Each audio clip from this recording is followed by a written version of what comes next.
Call this House to order. On the motion, this House regrets the Pakistan Supreme Court's decision to remove Nawaz Sharif from office. We call upon PM to begin today's debate.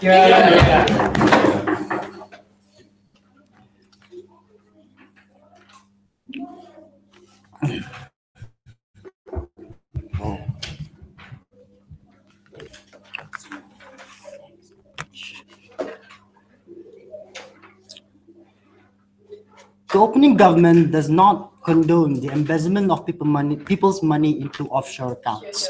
In any other context, we would be happy to have a Supreme Court judge to oust an elected official out of that said public office. But Pakistan is not an ordinary context. It is a context in which the military and the judiciary are implicated in furthering the military's interests to further erode the democratic will of the people. We regret the removal of Nawaz Sharif from his office, and we would rather have the people judge his merits. Ladies and gentlemen, there are two components to the case from opening government. Firstly, we'll talk about how the need or the necessity to preserve the trust in the judiciary in order to form the pillars of democratic culture that is currently eroding in Pakistan. And secondly, I'll analyze a bit on how the disruptive activities of the military in Pakistan has eroded the democratic culture and how exactly it's important for us to cut them off in order to preserve that said democratic culture. Moving on towards my argument, ladies and gentlemen. The relevant context here began with the discovery of Osama bin Laden in Pakistan. Afterwards, Nawaz Sharif, shocked that his own military officers hid that particular information from him, fired several crucial key members of the ISI. This in turn infuriated the military, and the military took matters into its own hand and in the end interferes in the public affairs in Pakistan. For instance, they've interfered in the politics in Punjab by purging politicians in Punjab, imprisoning some of them. Secondly, they also participate in high-level espionage, blackmailing politicians, preventing them from standing up in the office in the first place. And we realize here that this is not a foreign concept for the military to interfere in public affairs in Pakistan. This has happened before, time and time again. Similarly, in the 1990s, when Nawaz Sharif was ousted previously by General Musharraf in another attempt for military to take over control. The conclusion of this context is this: that there has never been a stable democratic culture in Pakistan, and this has led to its entrenchment and the preservation of the military's interest within Pakistan. Therefore, what we regret at this particular point in time is the influence of the General Qamar Javed in order to take over public office and preserve the military's interests. How exactly then is the judiciary implicated in this whole shenanigans? Sit down. The judiciary is implicated in the shenanigans in a series of several different reasons. Firstly, the basis for them making that judgment in the first place is incredibly flimsy. They are basing it on the constitutional requirements and honest and telling the truth at all times. When the state judge at the Supreme Court have acknowledged previously there are no legal binding upon the legal effect and binding upon that constitution. Therefore, they are going against their own words with regard to the same point of law. But second thing to say is this: that the whole process and the speed of the trial is shockingly fast. It only took 4 weeks, and the entire process is tainted by military interference because witnesses that wanted to testify in favor of General Musharraf and his family was threatened and intimidated by the military from turning up in the first place. Thirdly, the same judge that judged in this case was also the same judge that ousted Nawaz Sharif in the 1990s purge that was led by General Musharraf. Therefore, it goes to show that the influence of the military and the judiciary is incredibly linked. But fourthly, the decision by Supreme Court has the effect of disqualifying Nawaz Sharif, an incredibly popular election, from participating in the next election. This has the effect of cutting off the influence of his party completely in order to advance military puppets. So what are the alternatives that we favor? In this context, particularly, we do not think that the court has any say in the matter because the entire process is already been tainted. We would rather refer the matter towards the court of the people, because they are the only group of people whose interests are not directly controlled by any other sector within the Pakistani establishment. They are the only sector in which the free market of ideas and ideologies and freedom of belief and so on are not directly controlled by anyone. This, if you go along with this paradigm, you have a situation similar in Egypt, for instance, when the military government banned anyone or intimidated anyone who supports the Muslim Brotherhood. In the end, what we have here is a bunch of elections in which the military puppets stand up for election. But the second conclusion to this argument is this: there's a pernicious effect in having this goes on because the trust in the people in the judiciary is eroded. This would prove to be deeply destabilizing if you're going to want to Pakistan to emerge into the democratic culture. POI. Look, if when you say the elections themselves are extremely dubious, how can Nawaz Sharif claim that he has legitimacy in this particular case? We do not say that that elections are extremely dubious. There have been multiple UN observers that have been monitoring the elections and actually applauded the fact that Nawaz Sharif won the election with a remarkably level of interference from the government. That was the legitimacy that Nawaz Sharif actually won, in contrast to the previous election in Pakistan where the military won. Second point, importance of preserving the democratic culture. It is the interest of the Pakistani people to not let the military take power or exert their own influence. Because the military, it is in their interest to be extremely aggressive with India. They purposely and artificially create border skirmishes with India and also they fund insurgency in Jammu Kashmir in order to create insecurities in Pakistan, in India, in order to exert their own influence within the public sphere. That is how they create the industry, and that's how the generals make money of the insecurities of their people. Therefore, we do not want to let the situation in which the military are able to create this sense of paranoia in Pakistan and India in order to profit of this whole situation. The comparative here is this: we want this. We want Nawaz Sharif to either stay or be ousted democratically. If Nawaz Sharif stays, at the very least, he could stave off the influence of the military.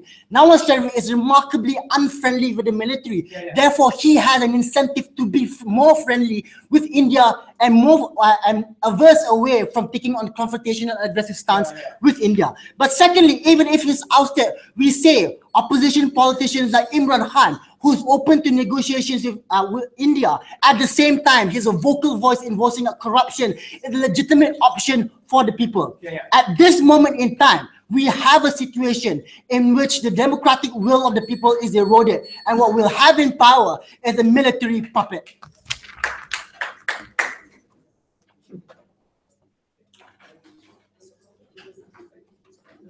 The Prime Minister for the stage. Speak by leader of opposition.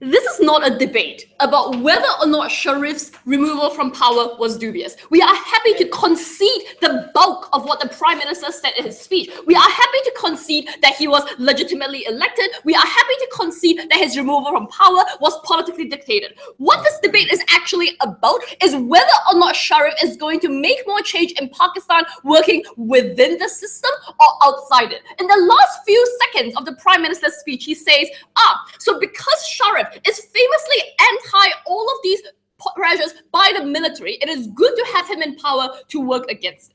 Note that this directly contradicts the bulk of the analysis he gave, where he says that Sharif is so unpopular, the military has already ousted him from power before. If Sharif cannot even cling on to power at the point where he is actively trying to make change, it is then down to the Deputy Prime Minister to try and show why he is likely to make the kinds of changes we want to see within the system, where he has a proven track record that he cannot. One main point of contention for you today about how the lack of trust in the judiciary only matters if there's actually the existing trust in the judiciary. Before moving on to my main point of substantive, first of all, why working within the system is ineffective. Second of all, how this allows the military to consolidate the power on gov side. And last of all, why working out the system is going to be better on our side. Or other rebuttals are going to be interwoven. So first of all, let's talk about a lack of trust in the judiciary. I think we agree when the Prime Minister basically says things like the judiciary is lying. We think this is good because the people in Pakistan also know that the judiciary is lying.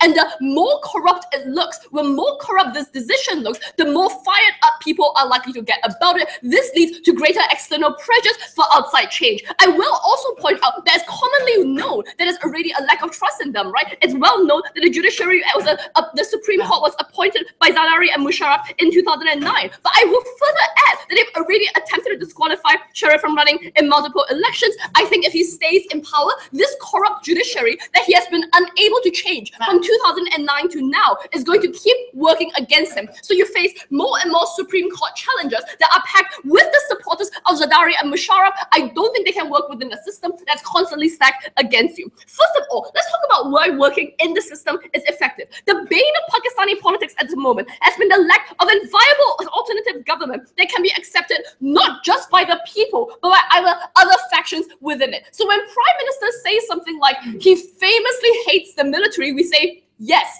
that's the problem. It is okay if you hate the military, but by working so overtly against them, you play all your cards at once. This makes it impossible for you to compromise with them at any one point in time, meaning they always see you as an active opposition to any kinds of efforts that they have, meaning they are never incentivized to try and work with you. So any party right now, or any field of the opposition right now, is either any party in power right now is going to be either perceived as consolidating power structures or undermining existing power structures.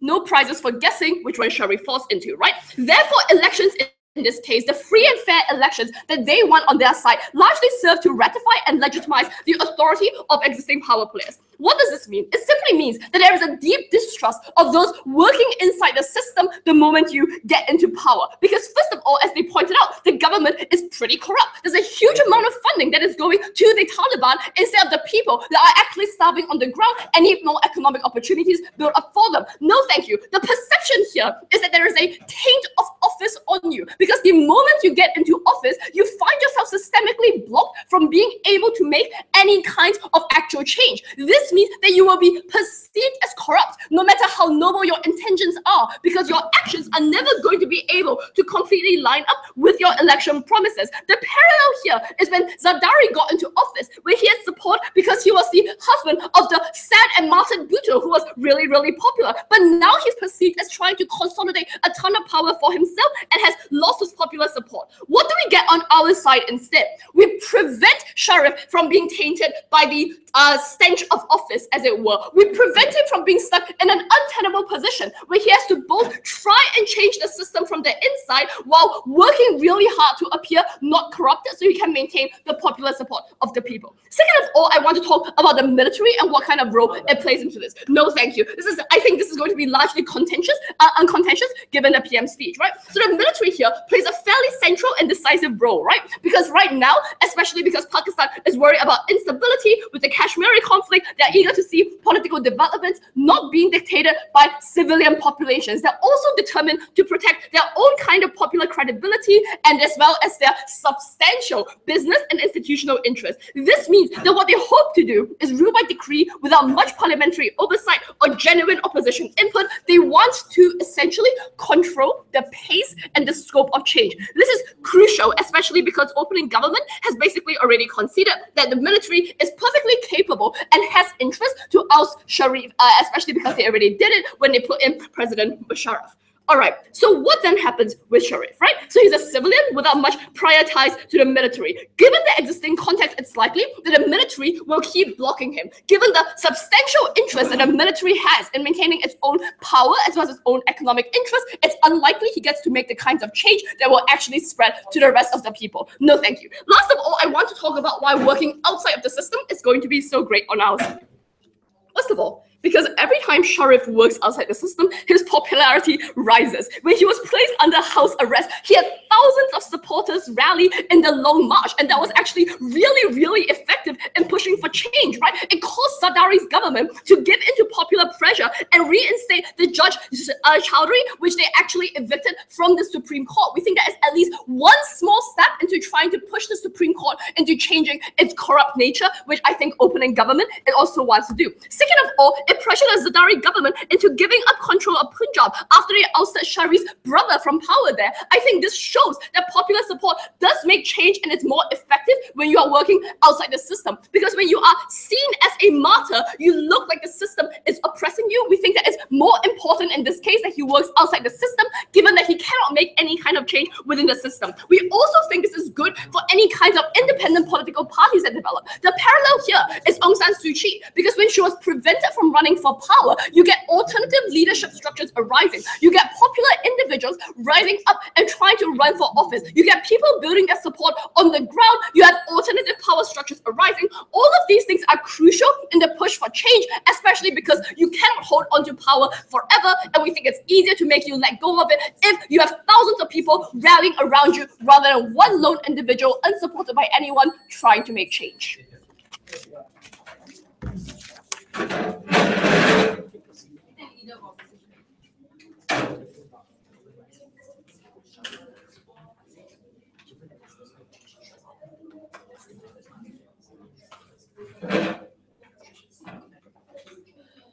Next we invite Deputy Prime Minister.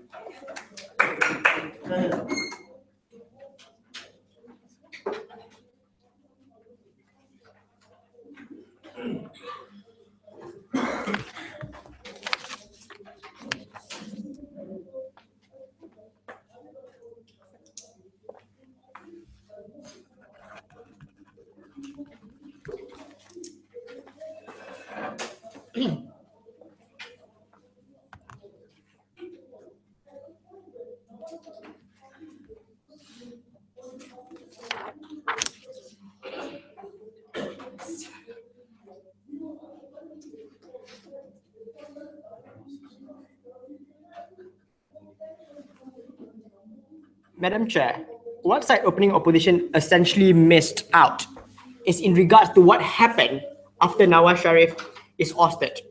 In her mind, the only thing that happens is people rallying behind him as a martyr, and I'll engage with that directly. That was the only contention coming from side opening opposition in a realistically understanding how Pakistan will turn out to be. But a much more nuanced argument coming from my Prime Minister in regards to how the political climate in Pakistan will change, in regards to how election will now be conducted, a more military puppet was largely ignored altogether, because she keeps on conceding to all of our arguments without understanding the harms of such progress under that particular climate. And I'm going to directly engage with that, because she largely went unengaged with the material and the harm highlighted by my Prime Minister. Two contention into this debate in regards to how the military function, and number two, the future of Pakistan's political climate. Number one, military structure. The reason why the military is getting more and more desperate under the current Pakistani climate is for several reasons. Number one, as correctly my Prime Minister pointed out in regards to how President Nawaz Sharif cut a huge number of the defense budget, where the military usually use it to live in lavish life. On top of that, the American people also cut in terms of US aid given to the military. It means now the military are extremely desperate to consolidate their lavish life as well as maintaining their lavish life and so on. This means if given the chance, the military will now take it. And given the current political climate within Pakistan itself, ousting of Nawaz Sharif would mean, and also blackmailing of other politicians who are anti-military would mean, that only military puppets or military-friendly people will stand for election. So in the long term, we don't see any proper political change within the context of Pakistan. The conclusion of this particular argument would mean we will go back, we'll backtrack with all the progress in terms of the growing, budding democracy of Pakistan. And that is why we think allowing military a form of leeway currently, respecting the Supreme Court decision, is a really dangerous thing because they also believe that the Supreme Court is dubious. How will you allow such decision to stand and allow the military to go power? This debate is also about regretting that, and they conceded 50% of that regret part, and we are largely win on that particular context altogether. Sit down. Second issue, political climate of Pakistan, and in regards to how do we best cater in reversing that particular structure altogether. In order for us to do that, we need to also imagine the alternate world. What would happen if Nawaz Sharif was not ousted and he stood up for election? Because this directly engages in regards to anything's argument, in regards to how it is extremely hard for you to change within the system. My contention is a few things. Number one, we think that change within the particular system, it is now a bit easier because Nawaz Sharif is not alone within the particular system. There are a lot of other people who are supporting him in going against the military. When he ousted 6 key figures of ISI after the Osama blunder, there's a key indication that he can go against the military. Flip it. If we allow status quo to stay and Nawaz Sharif is ousted and all the new members of the government are military friendly, we don't think we are able to fight military, and that system will be further entrenched because it will become a generational harm when no future politicians will dare to go against the military because they learn this didn't only happen once, but it happened twice. You go against the military, you'll be ousted either by using the dubious Supreme Court and so on, and the Supreme Court will never change because you will now have military-friendly puppets within the government and they will elect military-friendly judges at the end of the day, and we think that's far more harmful in contrast. But let's assume that Nawaz Sharif remained in power and he ran for election and he lose to Imran Khan, the other alternative that we present on our side. Imran Khan wouldn't exist on their paradigm for a few reasons. Number one, he was also actively voicing out against the Osama blunder, which means he is also seen as a leader who is anti-military in nature, which means if any future election is about to run in Pakistan, there is no freaking way that he will be able to win, or there's no freaking way that he will even able to run for election to begin in. The conclusion of this particular argument is, we think that the current political climate within Pakistan will be far more harmful if we allow the alternate world of allowing the Supreme Court decision to stay. Sit down, guys. Third contention, in regards to how the trust of judiciary will never happen. And this directly engages with ethics argument in regards to people marching on the street. Understanding on the status quo, that we have lack of trust within the judiciary. But at least on our side, in an alternate world, we wouldn't allow the judiciary case to stay. We would allow Nawaz Sharif to stay in power and at least run a proper election where people decide. This would mean at least Nawaz Sharif can make key changes within the within the Supreme Court to make it a bit more believable to the people because he himself doesn't trust that particular court. Also, the key pressure from opposition leader will also balance things out in terms of making the Supreme Court a bit more fair and not favoring towards the military. The alternate is, in your paradigm, 2 things would happen. Number one, if you allow the Supreme Court decision to stay, the action is an overwhelming generational harm where the decision of the Supreme Court is binding upon future cases, which means the flimsy decision that they made in 2017 will be binding for a really long time. For example, that flimsy evidence law that they make will now be overwhelmingly pressure upon future leaders. But before stage closing. So if the military is that powerful in your world, why haven't they acted in a coup d'etat like what happened in Turkey? A few reasons. I think Audi has clearly explained in regards to that. The reason why they are not doing it right now is because they can already use the Supreme Court in order for them to get into power. You need to come here and tell me that why maintaining status quo is the way to go and progressing Pakistan politics. We haven't seen any argumentation. A lot of things you guys are doing are conceding to the harms of status quo. The last thing, what would happen in the creation of such vacuum? Because as Enting pointed out in her speech, people will rally on the street. They will now go against the Supreme Court, go against the military. This vacuum will create an exact impetus for the military to act aggressively, violently, and come into power because they say, guys, there's a huge instability in our country. This gives them the direct reason. So the alternate that Enting provided in our paradigm is not weakening the military. It will empower the military even further because it gives them legitimacy. It gives them instability that they really want. Military in the long term would mean there is no way Pakistan can return to a proper democratic process for far too long. Never, ever a president has finished his term. Please let Nawaz Sharif finish his term. I beg to propose.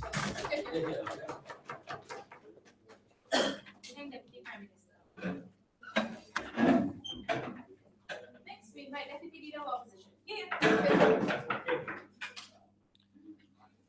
Let's make it very clear.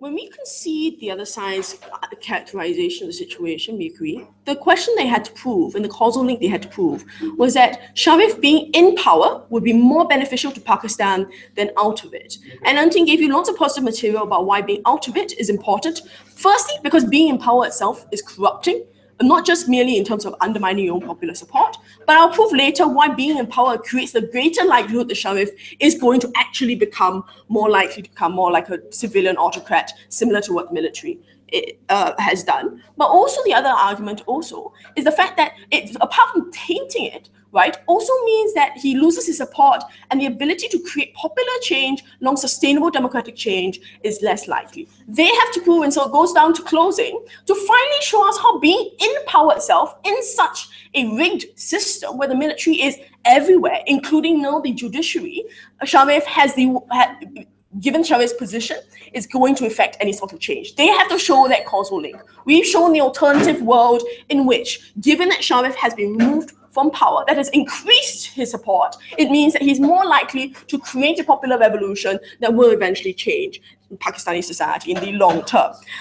So that's important because this is a regrets motion. It means they've got to weigh up what the alternative world might be if he had in power, and they haven't done that analysis. It's problematic for opening gov. Let's ask two questions in today's debate, right? Firstly, what best helps democratization of Pakistan? And secondly, what helps, more important, in the long term, Pakistan's security in terms of, for instance, dealing with terrorism and the situation with India, right? Which basically is my substantive for today. So basically what we hear from opening gov, and we agree with it on the whole, is we all want change in Pakistan. We all recognize that the military has held on to power too long when they installed Musharraf for many, many years, and then they continue to hold the levers of power in society, right? To the extent that they've now influenced the judiciary. Furthermore, they've also influenced legislature insofar as there's a quota for the military in parliament itself put in place by Musharraf himself. We think in this particular case then, given the extent to which the military has spread its tentacles across Pakistani society and across Pakistani government, what that means is there's already a deep-seated recognition within Pakistani people, often those who want democracy particularly, that it's unlikely to change. They haven't seen change, right? Even individuals such as Zardawi that had popular support, or Benazir Bhutto who also had public support, obviously were not able to affect change. Their argument is, but Sharif managed to affect change. Look, he would change the judiciary. But the point of the fact is that with the fact that we are debating it now, that he got ousted in response to that change in the judiciary and the change in the military, suggests that Sharif's ability to actually affect change in the long term is very unlikely. There are likely to be a few scenarios. Let me outline the various scenarios, right?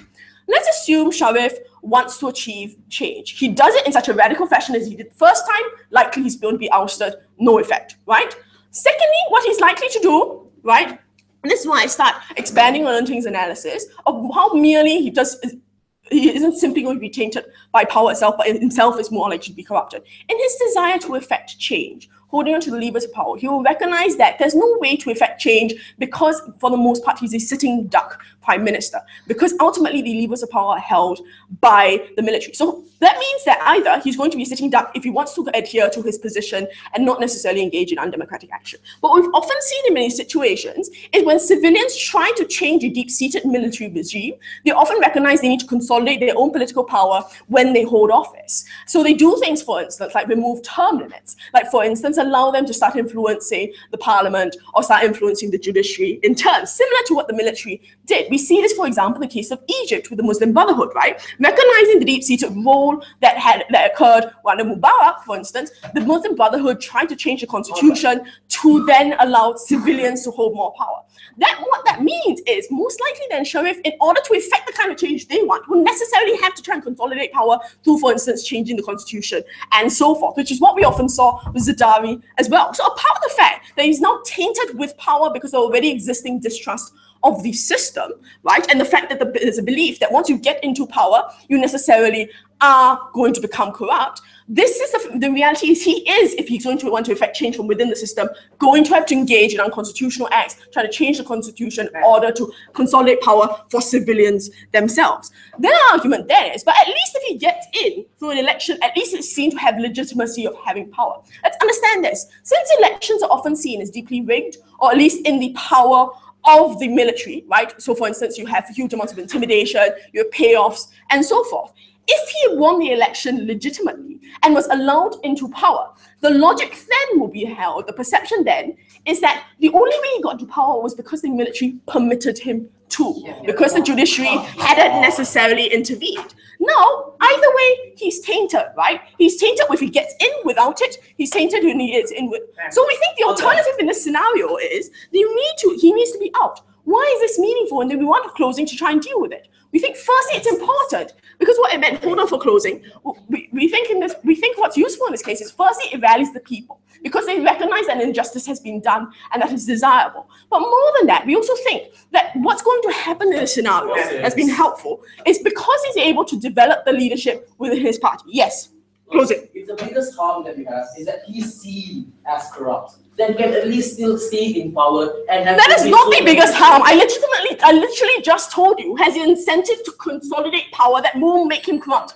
anyway, and that's a harm. But more than that, why is this good for his party, right? Because they want to argue that it means his party can no longer function because they don't have a leader who's able to run for office. We've already pointed out in this is not necessary. Firstly, it assumes the ruling will be upheld should change occur through a revolution. We don't think that it may occur. For instance, we see in the case of Aung San Suu Kyi is able to run later because her ruling was overturned. Furthermore, what we also see is that this is necessarily good for the longevity of parties and opposition parties in Pakistan itself. We think it's problematic when opposition parties rely upon a single figurehead and they don't necessarily develop other lines of leadership. But let's go to the question of Pakistan's security, because as we pointed out, this is key to the reality of the existence of the military, right? Because the military is strong because of this idea that we are under siege from existential threats like India and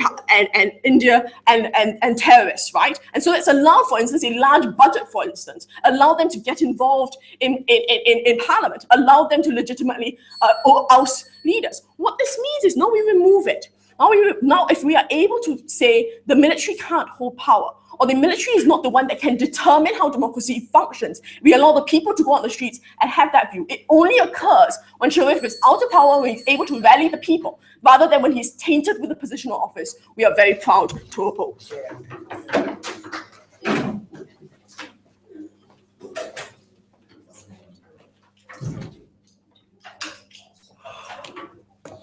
Thank Deputy Leader of Opposition.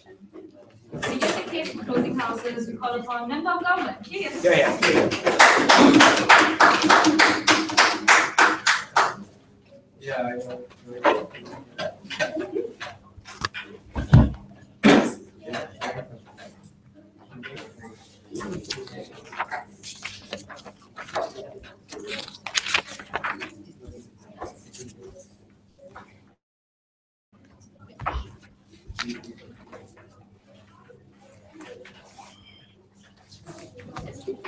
It's weird when in your speech that you say that people can make a change, but at the same time, your policy says that you need to consolidate and pander to the power structure. You need to embolden the military, and you need to make sure that they remain that influence at this point in time. You can't create that change. Realize, under their side, they never told you how people will make sure that their so-called corrupt or revolution happens anyway. There's no visualization. There's only reason, it occurred at one point in time in history, it can occur again. It not necessarily been so, especially when you consider the fact that the oppression already pressured these people to silence in the first place. I'll tell you further down the line, where it creates a precedent of making sure all of the future leaders must pander to this kind of situation because the democratic has already failed. When they told you, or when openly told you that the trust has already decreased, well, I'll tell you further down the line how society will perceive any future leader, or how the leader will need to get into power further down the line after this in the first place. But let's move on to the response that comes out here, because realize the only harm that comes under their side are, one, they are seen as Sharif will seen as corrupted in the first place, and two, that he will need to consolidate power to make change after this. realize the first one is that if he's already seen as corrupt as what they say, he will not get the popular support from the people where he's being ousted in the first place. The fact that he still gets popular support also means people still have a good perception of him towards this point in time. I'll tell you later why that perception actually changed and answer the question that they want to come out and ask us to see why it's still changed that Sharif have come out in the first place. But second, let's talk about what there's a problem with him consolidating power and trying to make change.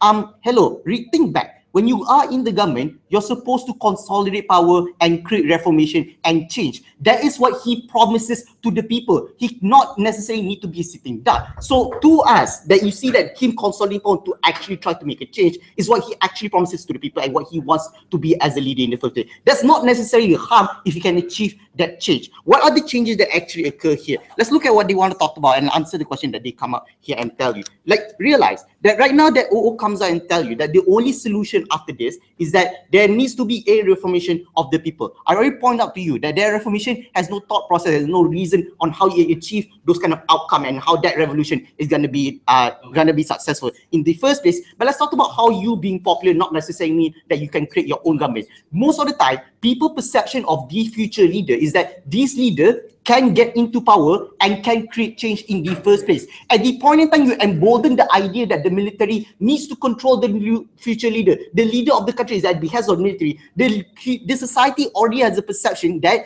these people cannot create that revolution. These people cannot create that change. These people cannot go into power and create that reformation in the first place. This also decreases any likelihood of any future opposition people that will be democratically elected in the first place. Because like it or not, the kind of perception or the emboldenment that you can't already establish in the first place is that right now, these people cannot create any kind of reformation or change unless they pander to the military. This will decrease any kind of opposition that you want to talk about. But let's talk about if there is a possibility of that revolution happening in the first place. We already see also a lot of revolution that by the people that already has also failed in Thailand or Egypt and even Turkey when the military keeps on silencing the people and the people cannot stand up on their own. And last, they are being beaten down in the first place. So you can't really expect the people just because there is a popular leader to suddenly stand up in the street and wait for them to get shot down by the military to be silenced over and over again. A lot of people do not want to be shot and die and they keep on being silenced and stay down at that point and time. But the preservation of military power is not necessarily true as well. Because like it or not, why are you they need to also defend in terms of if they want to say that you want to pander military society, is that why are you defending and want to say that this military, that this kind of military government that funds terrorists and that is against democracy are needed to be defended in the first place, and that's something that they didn't want to talk about at that point in time. Why are you protecting that power structure? But let's talk about the kind of situation that already happens in the status quo that actually occurs here, and this is my direct extension in the debate. Before I go any further, yes. Sure. So we don't need to support the military to point out that if the military is so powerful, Sharif wouldn't have been ousted in the first place. You have to debate in a world where there are existing power structures preventing from making change. So the military is equal in power as they are in status quo on your side, meaning they are just as likely to oppress the people. How do you then make change? Okay, let's think about this in a moment. You're debating a regret motion, which means that you need to either defend the situation where Sharif is in power or the military is in power right now. You're defending the military is in power and you're not defending the atrocity, the corruption, the destruction that the military has already have in this particular situation. You need to tell me why that is particularly important, and not just because he is popular and he can make a change outside, because he can't, because he doesn't have the power. He can't go back into the military and make that reformation in the first place. But what kind of reformation that already occurs when Sharif is already in power? He's already against military. He already calls up against corruption that's being stated by both sides. But what else? It's not necessarily about him having power, but also in terms of economy, where he already cooperated with China in terms of One Belt One Road, where Pakistan already is one of the biggest, within the region, that one of the biggest benefactors from this situation, where they got built ports, they get trains, and they get infrastructure to even develop their own country. That is also a benefit, whereby if the military comes out with their own radical ideas and they only wanted is to create skirmish and also create conflict with India, will not actually talk about. They don't want to think about the kind of economic prospect. They don't want to think about all of the situation where it benefits the people. Sharif already thinks about how it benefits the people, and that's why the people is popular and support him. He already thinks about economy. That's why he integrates and talked with other foreign foreign companies in China to actually consider and make sure Pakistan has that reformation. Sure, he might not change the system directly or make sure that he changes the constitution now, but when he is in power, he already creates and make a lot of beneficial decision for the economy and for the people in the first place. And that's also a change that will never occur under the military. And that will say is already a situation where it's beneficial. But what further down the line, is you're entrenched in democracy, is that any future leader, regardless of democratically elect or by the military, will also need to pander the military. You create a precedence of the leader is not in power, but the military is. The leader is questionable to the military. In the future down the line, any kind of leader will need to actually pander to the military. You can't have opposition like Sharif or even Amir Khan, because every time that they want to make a decision, they will not need to go to the military. They will need to actually talk to the military and get confirmation from the military. They will never be a good leader. They will never create a change, and they will never create reformation in this particular situation. We say let the leader be against the system and let him make that reformation, because like it or not, this is only a small case where the opposition take the bait and take the bait, load the gun and shoot at the leader at the point in time.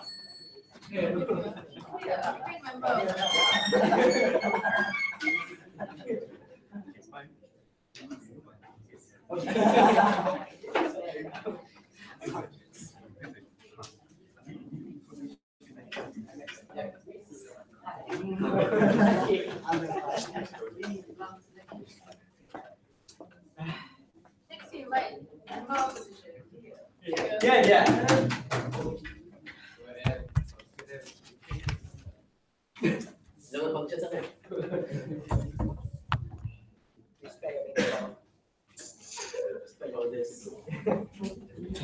This is the most horrible argument I've ever heard Amshah say. Military is so powerful that they can overthrow a government.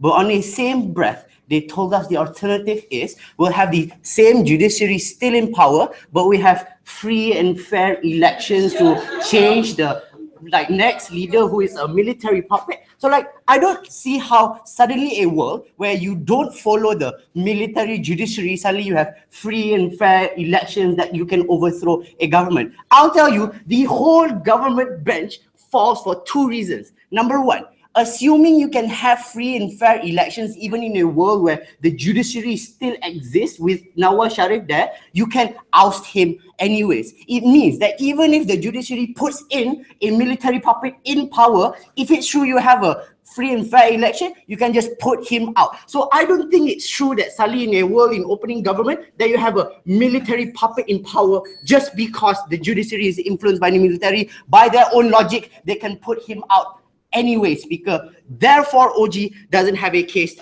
anymore. This is the world in which we'll look at, right? Understand? So honestly, the first thing that Audi talked about intrigued me. So Nawaz Sharif was accused of embezzlement of money into offshore accounts, right, Speaker? Literally no team in this room talked about how we bring him to justice and who is the best alternative to check his actions on that. I will tell you, this form of judiciary is comparatively better. I think that's most important because we have to understand what Nawaz Sharif has done.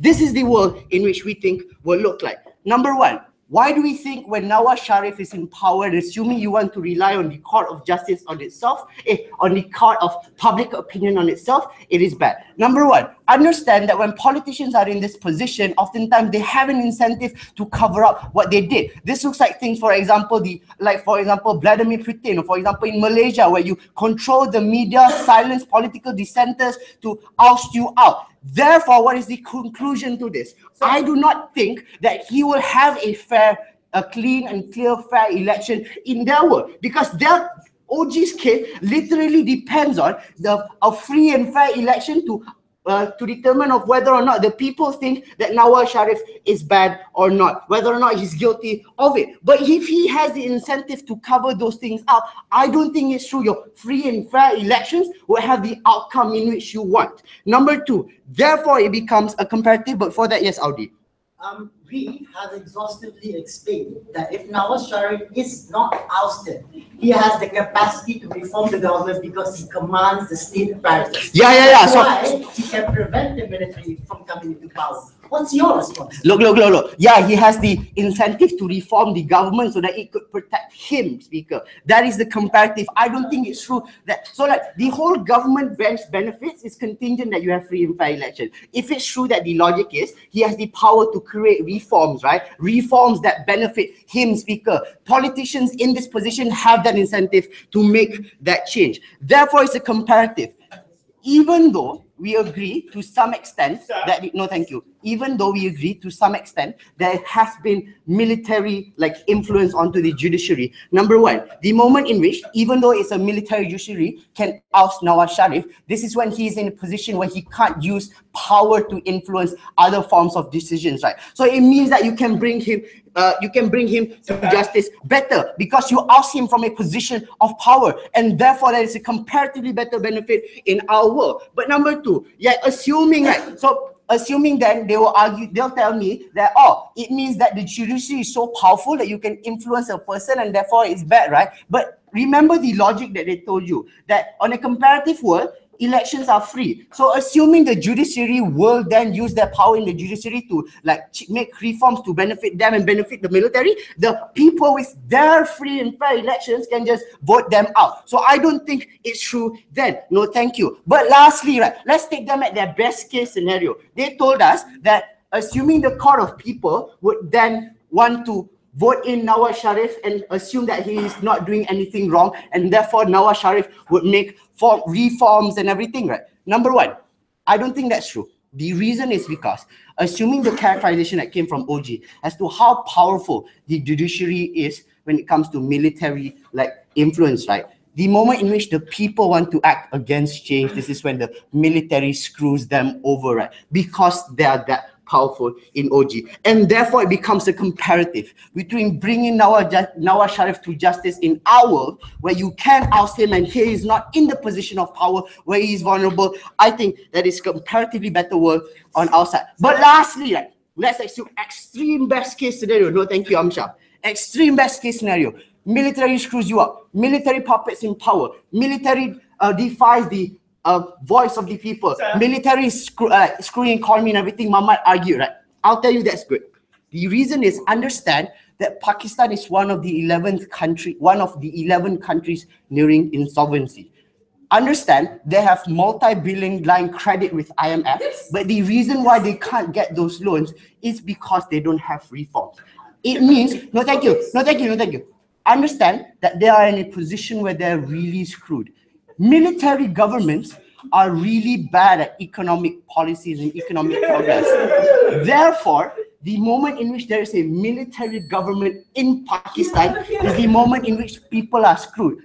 This becomes an incentive for people to rise up, Speaker, because they are screwed, because they are facing harm in the position in which they are in. This isn't just I don't have money. This is I don't have a job and anything. This is literally no food on the plate because of the position of Pakistan. So this is where we stick this thing from OO, right? OO told you that you can rally behind Nawaz Sharif because he has popular support. We'll tell you that popular support magnifies when that military government screws up the economic progress of that country, and therefore the people face the harm. This is when they rise up better on a comparative, right? Rising up in power. And this is where we distinct, because we bring you the comparative. In a world where Nawaz Sharif is in power, it's hard to make that, because his only incentive is to protect his name and to protect a continuous legacy, because he's already in power and wants to remain in power. When he is ousted, right, and he's ousted by a military judiciary, his incentives change to topple down that military judiciary. That is a comparatively better world on our side. We told you the magnitude of the support of the people. We think at least we get a second.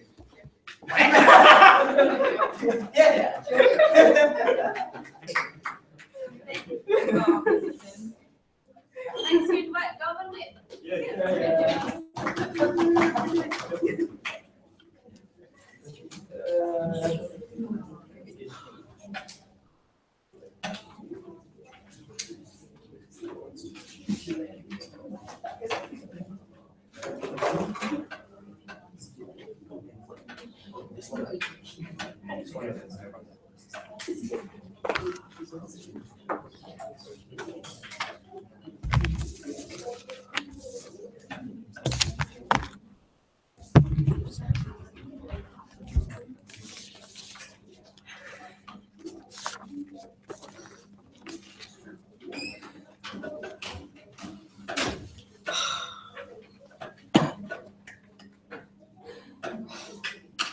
Panel, I'm kind of surprised as to how it took until Gov Whip to actually have to reiterate what a regret motion means.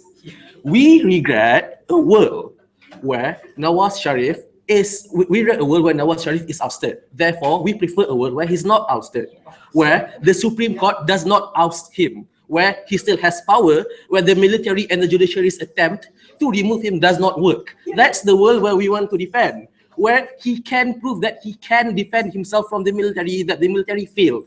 That's the comparative here. On our side, the military and the judiciary system failed to oust him, and on their side, they have been successful.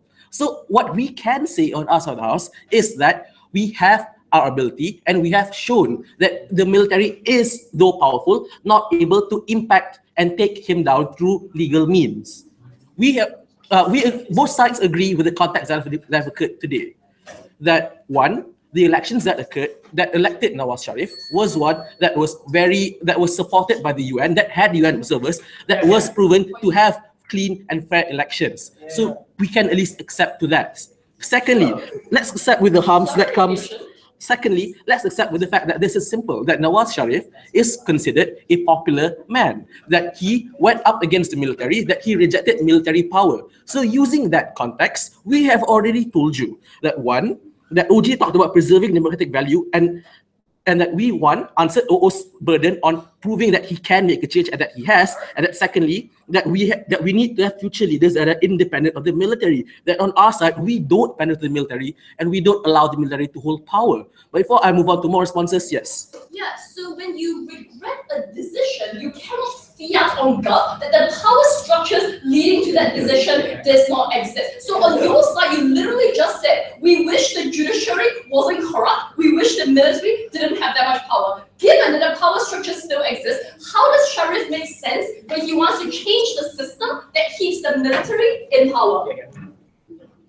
One, he does not have a reason to keep the military in power. Why does he do that? The response coming from opening opposition is that, oh no, he has reasons to consolidate his power, to become an authoritarian politician, to be tainted by the office. Now, the response coming from my PI was simple, that if at your worst case scenario, that he's seen as authoritarian. And we think that even if so, he can still hold on to his power and have free and fair elections that both sides that both opening sides agreed will happen, have happened anyway. That using that, you can prove that we can have a peaceful transition of power. That the other opposition can just win the elections. Because to be fair, I don't remember his full name. And then secondly, even on their best case, that Nawaz Sharif becomes a total authoritarian leader. Why don't we think that's true? One, he is popular with the people because of his stance of going against corruption, of going against the military. So this means that he panders to the people and not the military. His actions that we ever told you of greater incentives, of greater economical change and relations with China, his ability to change the economy to make sure that people don't have insolvency. That's CO. That he has reasons and he has taken actions to ensure that Pakistan will not reach insolvency. That's thirdly, that the ability for him to care for the people means that his incentives lie in pandering to the people and not the military. And fourthly, for him to do so, he needs to either, one, pander to the military, become authoritarian, or secondly, actually fulfill his promises. I think it's logically that he will fulfill his promises. And fifth, we think that his actions speak louder than the perceptions that people will have. That even if he is seen as authoritarian, if he proves through his policies that he can impact change, that he can change the lives, he can create a better economy for Pakistan, then it is one that is better than what they have on their side. And even then, if what they are saying is true, that yes, Nawaz Sharif will be an authoritarian leader, that he will create change just to suit himself, we still think that this is still better for you to have an authoritarian, democratically elected leader versus a leader who's elected by the military. So that's the comparative here that we and both opening government have brought to you. That the last elections had that stamp of approval, that we can have we can have these things. And opposition continued on saying, oh, the benefits that we have is that we can then change and create a revolution. And CEO said the same thing. But they've never told you what exactly happens, how exactly it happens, and secondly, what happens within that power vacuum.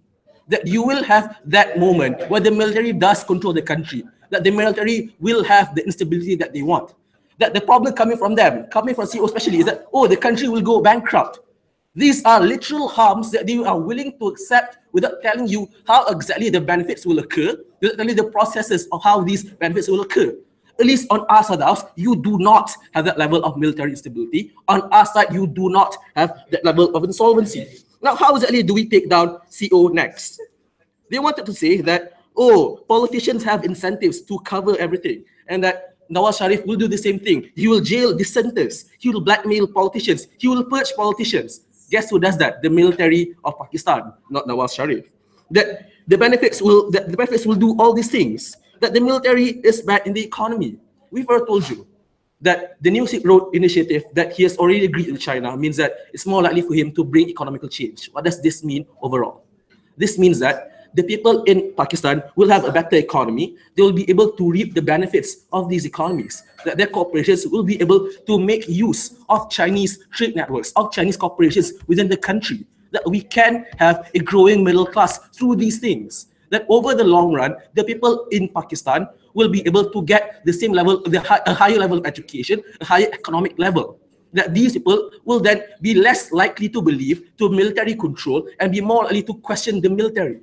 So in this way, we have the ability for you to get that same level of change as opposition wants in the long run. That we can have a greater society that's more critical and is more dissenting towards the structures that they do have now. We have already told you the ability for Nawaz Sharif to combat the military, that he has taken actions to fire 60 members of the ISI, that he has the ability for him even lose it's good for the government because he has a proper opposition. That on their side of the house, they need to bank on the ability for them to be able to suddenly get the revolution. Second, for them to just accept the harms of you having an unstable government. And third, for them to have a full-on puppet, a military puppet in power. And we think that on that comparative, we win. That we are able to have the same level of long-term benefits. We are able to have the same level of control as we do have now. And for that, we are proud to propose.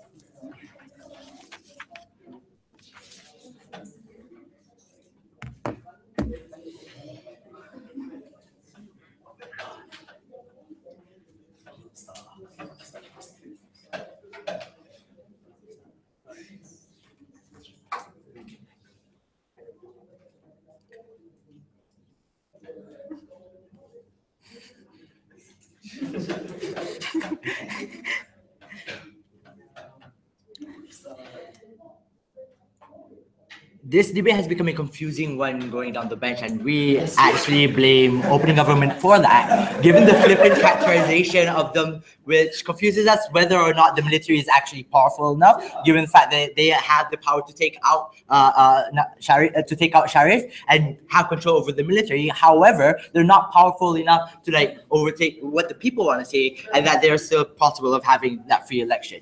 We think that that's what made the confusion as to whether or not the military would come in power with the non-existence of Sharif, or will we be able to not have a military puppet as our prime minister?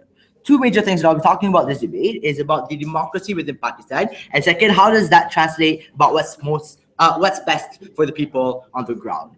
But before that, let's deal with Azim real quick, right? Because we think that it's a bit confusing now what he said, right? I think that first,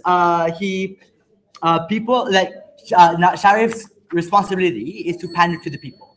But an important characterization here is that regardless of whatever benevolence that he has, at the end of the day, he's still a politician.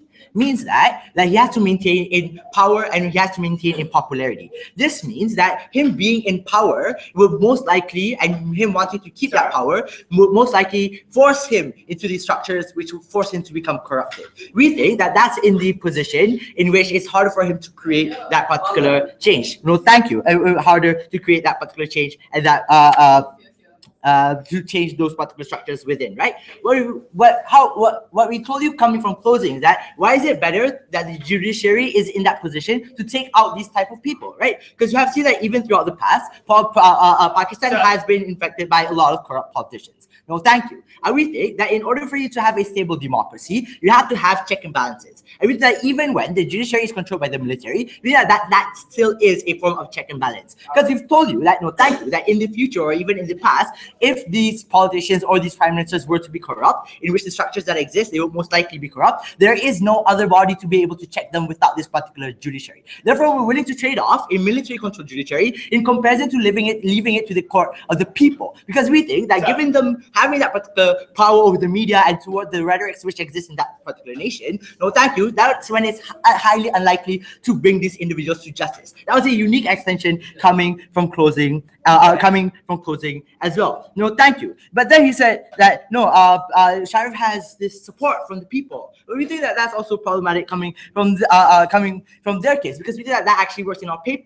In our favor, when Sharif has the support of the people and when he is ousted, that's when we are able to keep the judiciary in check, right? Also in check from the people as well. No, thank you. It's everyone checking each other. I know this came from Inting, but she didn't give us the importance of it. We've told you that in order for the IMF to give those loans to Pakistan, in order for them to develop their nation and get out of their insolvency, they have to have structural reforms. We think that those structural reforms will not have happened unless the people on the ground, have mistrust towards the judiciary. No, thank you. In their role, they allow the judiciary, that same judiciary, to stay in power, because given that the military has so much power, Sharif would never have the ability to overtake that. Given that he has been in power and he was never able to change the attorney generals, he was never able to make structural changes at the end of the day. No, thank you. Zero analysis coming from government bench as to why Sharif being in power, why does he have the political will or the political capital from the people in order to create that particular change. A missing link coming from government bench. But before moving on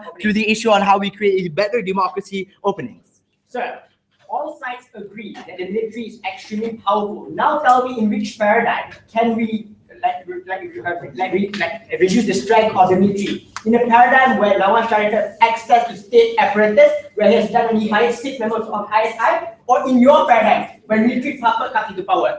No, thank you. We think that Sharif, even given that political apparatus, he doesn't have access to those things because a lot of those apparatuses are controlled by the military as well. We think that it's better for him to do it from outside. But even then, we think that given that the military has that particular power, the question is not how do we lessen their power. The question is how do we better cooperate with them. Given that better cooperate with them, we think that they've never told us why a military puppet being in the position of prime minister is necessarily a bad thing. They've also never told us why is it impossible for the prime minister at that point of time to be able to pander to both the military and the people. Given that Sharif has that kind of support, that's when he would be able to pander to both. But the reason why he has to pander to the military because of the power that they have. We think that in their world, when you antagonize that particular military, right, when you claim that the decisions made by the judiciary, which has been controlled by the military, is wrong or false or is not legitimate, that's when it's harder for us to be able to cooperate with them. We don't mind a politician which is a military puppet at the end of the day. No, thank you.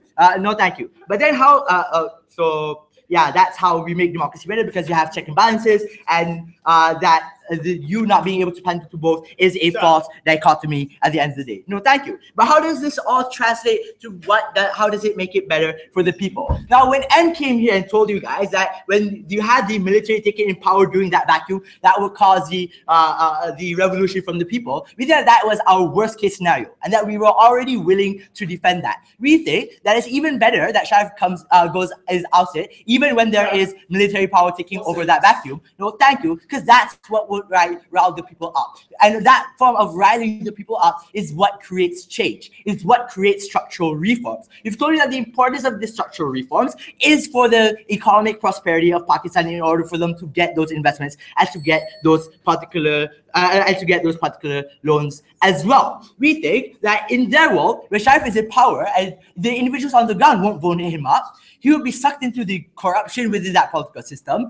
And we think that at the end of the day, the military in their world still remains in power. And that's an important comparative that we have to make. So the option here is that either we work with them or we would then forever leave them in that power and we would then be sucked into it as well.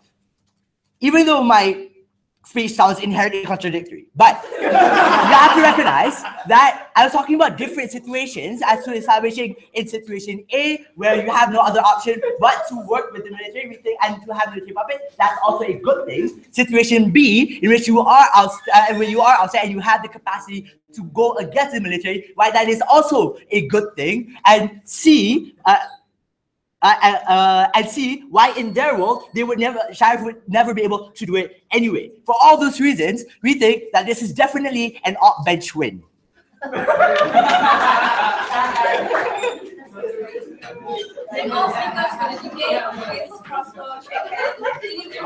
I'll see you guys